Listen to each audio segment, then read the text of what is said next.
안녕하세요, 로미입니다. 여러분, 한 주도 잘 지내셨죠? 날씨가 갑자기 막 30도를 웃돌고 지금 날씨가 완전 미친 것 같다라고 표현할 수밖에 없는 게 진짜 갑자기 확 더워진 느낌? 음. 지금 인도 같은 경우는 평년 기온보다 7, 8도 가량 높다고 해요. 그래서 벌써 폭염이 시작되고 중국 같은 경우는 어느 지역인지는 모르겠는데 70도가 넘는다고 하더라고요. 올해는 아마 갈수록 더 더워지겠지만 올해는 폭염이 상당할 것으로 저도 예상을 하고 있습니다.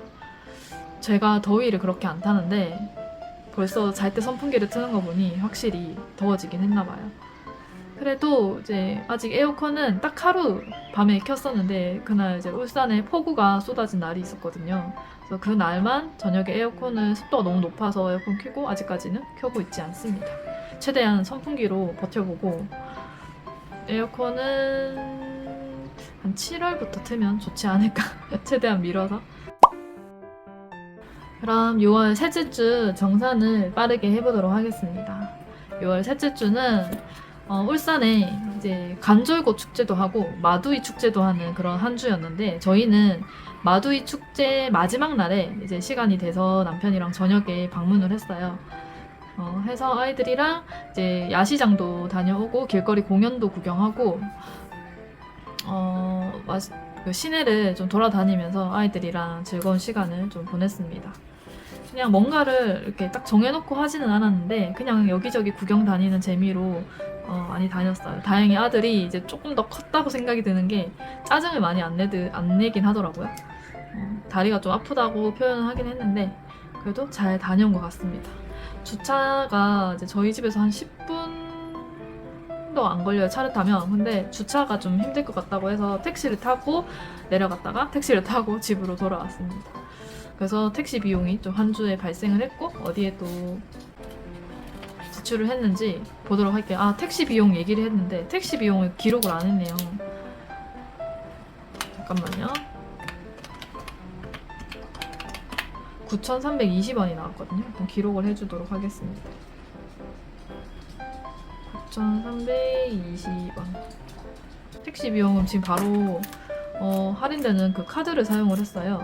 그래가지고 빼주도록 하겠습니다.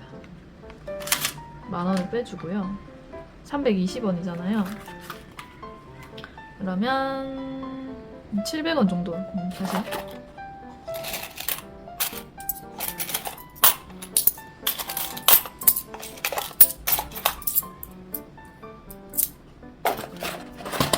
700원을 다시 넣어주는 걸로 기타 비용에. 아, 교통 비용에서 남편에게 그 주유비 명목으로 매월 15만 원을 주고 있고요. 다른 이제 뭐 대중교통을 이용하는 비용에서는 제가 기타 비용에서 지출을 하고 있습니다. 그래서 고정 지출에서는 저희가 주유비만 지출이 된다는 점 참고해 주시면 될 것 같아요. 그럼 어디에 지출했는지 하나하나 살펴보도록 하겠습니다. 짜잔. 6월은 이제 6월 셋째 주는 6월 13일부터 18일까지의 지출이었고요. 어디에 지출을 했냐 보니까 나랑드 사이다를 60캔을 구입을 했어요. 제가 이렇게 대량으로 구입을 잘 안 하는 편인데 요즘에 남편이 이제 집에 맥주를 조금 덜 사고 이제 탄산수나 이제 제로 그 음료를 조금 구입을 해 놓으면 이제 자기가 그걸 마시겠다. 고 얘기를 했고 아이들이 이제 또 이제 초등학생이다 보니까 자주 편의점에 가서 1+1 음료를 자주 사 먹더라고요. 그래서 그냥 이참에 그렇게 자주는 아닌데 가끔씩 제가 음료를 좀 사다 놓긴 해요. 근데 이번에 그 풍자의 또간집이라는 유튜브 영상에서 이벤트를 하더라고요. 그래서 제가 나랑드 사이다 60캔을 21,000원에 무료 배송으로 구입을 했습니다. 그래서 여름이기도 하고 하니까 냉장고에 조금 음료를 채워두면 아이들도 다녀와서 뭐 이렇게 나가서 사 먹지 않고 집에서 찾아 먹을 수 있게끔 하는 게 좋을 것 같아서 제가 집에 비어있는 시간이 있다 보니까 이렇게 해주는 게 좋을 것 같아서 구입을 했고요. 그리고 형광 방충망을 구입을 했습니다. 아, 모기가 장난이 아니네요. 지금 저희 아들이랑 딸이 모기에 막 수십 방을 집에서 물리고 그러다 보니까 잡기는 이제 약을 쳐서 잡았는데 이제 더 이상은 저희 집 모기가 안 들어왔으면 하는 바람에 현관에도 방충망을 구입을 해서 붙여주었습니다. 5,000원 지출했고 또 저랑 아들 냉장고 바지를 6,000원 주고 다이소에서 또 구입을 했고 투명제 그 파우치 1,000원 구입하고 구름이 이제 장난감으로 1,000원 지출을 하였습니다. 그리고 또 14일에는 쿠팡에서 아이스크림이랑 빵이랑 브로콜리 콩나물 해서 21,560원 장을 봐서 지출을 했고 또 노브랜드에 가서 장을 한가득 봤습니다. 예산에서 최대한 넘지 말자라고 맨날 이렇게 예산을 정해놓으면 뭐합니까? 이렇게 예산이 넘는데 그래서 노브랜드에 가서 장을 많이 봤어요. 근데 예전보다는 남편과 뭐 아이들에게 제약을 많이 주진 않습니다, 제가. 예전 같았으면 예산이 얼마 남았다 하면 가족들도 약간 저는 저대로는 괜찮은데 가족들이 약간 스트레스를 받을 수 있어서 제약을 크게 두지는 않고 일단 기타 예비비에 예산이 있기 때문에 보태서 지출을 하면 된다 생각으로 조금 장을 그렇게 보고 있습니다. 그리고 맥도날드에서 오랜만에 햄버거를 구입으로 외식을 하였고 또 16일에는 이제 그 울산 마두이 축제에 가서 야시장에서 와플이랑 뭐 꼬지랑 뭐 삼겹살 뭐 이런 거에서 구입을 해서 먹고 다이소에 가서 아이들 필요한 거 좀 구입을 하다 보니까 18,000원에 또 지출이 있었고 왔다 갔다 택시비로 9,320원 지출을 하였습니다. 이렇게 해서 한번 잔고가 어느 카테고리에 잔고가 남았는지 한번 볼게요. 집밥 간식 당연히 없고 배달 외식에 잔고가 조금 남았네요.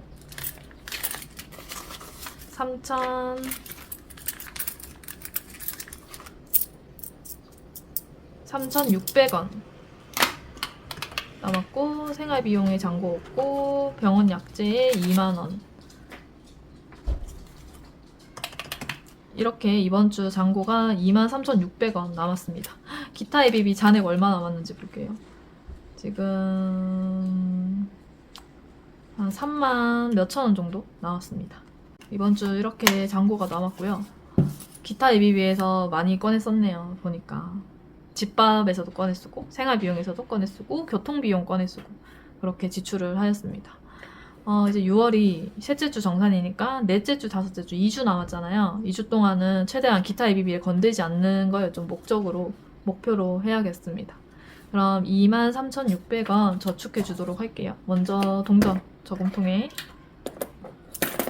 600원 넣어주고요. 지난 영상에 집밥에 계산을 잘못해가지고 5천 얼마가 더 지출이 됐는데 제가 따로 영상 촬영 후에 따로 빼서 저축을 따로 또 해주었습니다. 그러면 23,000원 이제 저축해 주도록 할게요. 여름방학에 만원 우선적으로 먼저 저축을 해줍니다. 아이들이랑 당일치기로라도 이렇게 잠깐씩 나갔다 오니까 괜찮은 것 같더라고요. 아이들만 싸우지 않고 말만 잘 들어주면 어디든 많이 다닐 수 있을 것 같은데 그게 좀 아이들도 힘든 것 같고 자기 감정이나 행동을 많이 조절을 해야 되잖아요. 목적 저축에 남편 생일에 3,000원 채워주겠습니다.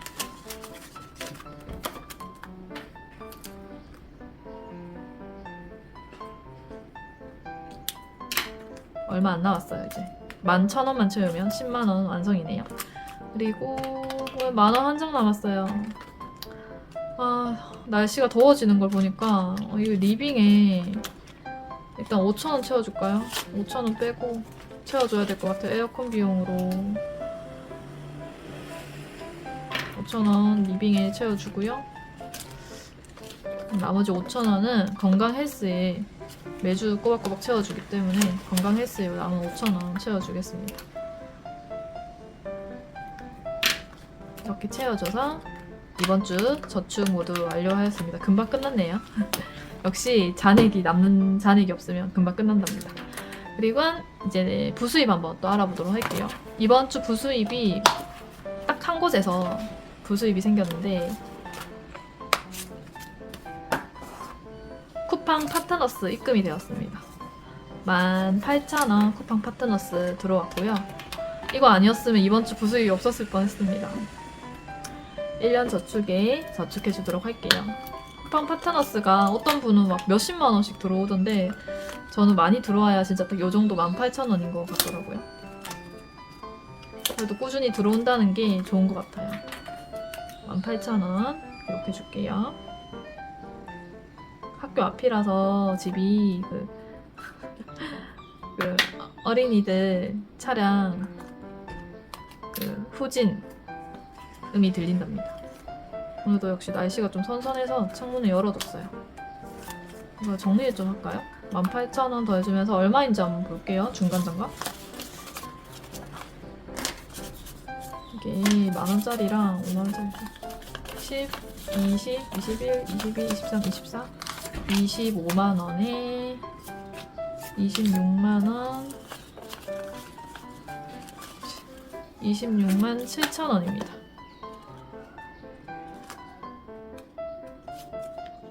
모르시는 분은 없겠지만 제가 여기 현금을 넣어두고 이자는 안 아깝냐 또 생각하실 분들이 계실 수 있는데 저는 보시면 아시겠지만 이렇게 큰 금액들은 페이크 머니로 자리를 채워주고 파킹 통장에서 이자를 받고 있습니다. 그래서 걱정하지 않으셔도 됩니다. 이렇게 페이크 머니로 자리들을 차지하고 있고 모든 금액을 다 통장에 넣어도 좋지만 저는 이렇게 현금이 없으면 저축하는 재미가 없을 것 같아서 일부의 현금들은 또 다 들어있습니다. 이렇게 6월 셋째 주까지 저축 완료하였습니다. 그럼 빠르게 6월 넷째 주 예산도 채워줄게요. 6월 둘째 주, 셋째 주, 넷째 주 예산 가지고 올게요. 지금 여기 그 로미뱅크에도 현금이 지금 제법 많이 들어있어요. 이거를 은행에도 가져다 놔야 되고 또 아이들 용돈 준다고 1,000원짜리, 5,000원짜리 교환을 해오니까 지금 두둑하답니다. 한번 또 세어볼게요. 18만원입니다. 이제 이 지출 기록지가 한 장밖에 남지 않아서 남편에게 또 프린트를 해달라고 부탁을 해놓은 상태고요. 여기에도 이제 6월 넷째 주도 지출 기록해올 거고 예산 채워주도록 할게요. 이번 주에 이제 셋째 주에 장을 많이 봐서 넷째 주에는 장을 조금 덜 보지 않을까 싶습니다. 지금 냉장고에 아이스크림도 가득 채워놨고 음료도 가득 있고 또 이제 식재료만 간간히 조금씩 구입하지 않을까 싶어요. 그리고 외식비 5만원 그대로 생활비용에 2만원 그리고 병원약재 2만원 그리고 저희 이제 아이들 학교에서 생존 수영을 하거든요. 그거를 이제 저희 아들은 수영복을 지금 구입을 해야 돼요. 너무 작아져가지고 딸은 이제 키가 제법 커서 제 수영복을 입는데 아들은 하나 더 구입을 해야 될 것 같아서 생활 비용에서 수영복이 쿠팡에 반응비인데 한 28,000원 정도 하더라고요. 그래서 생활 비용에서 지출하고 기타 앱이 위해서 같이 지출하지 싶어요. 이렇게 6월 넷째 주 예산까지 채워주었습니다. 여튼 현금 생활 좋습니다, 여러분. 지금 같은 고물가 시대에 지출을 조금이라도 통제를 하고 싶고 예산을 쪼개서 생활하고 싶은 분들에게는 완전 추천을 하고 있습니다. 예전에 현금 생활이 유행처럼 할 때는 사람들이 그때도 물론 고물가에 힘든 시기에 시작을 하였지만 점점 많은 사람들이 포기를 하고 좀 영상이 올라오는 것도 줄긴 한데 저도 열심히 노력해서 끝까지 여러분들에게 도움이 되고자 저도 도움이 되고 여러분도 도움이 되고 서로 좋은 영향력을 받게끔 열심히 해보도록 하겠습니다. 현재도 이제 새로 시작하시는 분들도 현금 생활 하시기를 정말 추천드립니다. 요즘에 지갑을 많이 닫는다고 하잖아요. 저는 예전보다는 많이 열린 편이긴 한데 저도 더 꽁꽁 지갑을 닫아야 할 시기인 것 같습니다. 그럼 여러분 한 주도 또 잘 지내고 우리 6월 넷째 주 정산 시간에 또 다시 만나요. 안녕.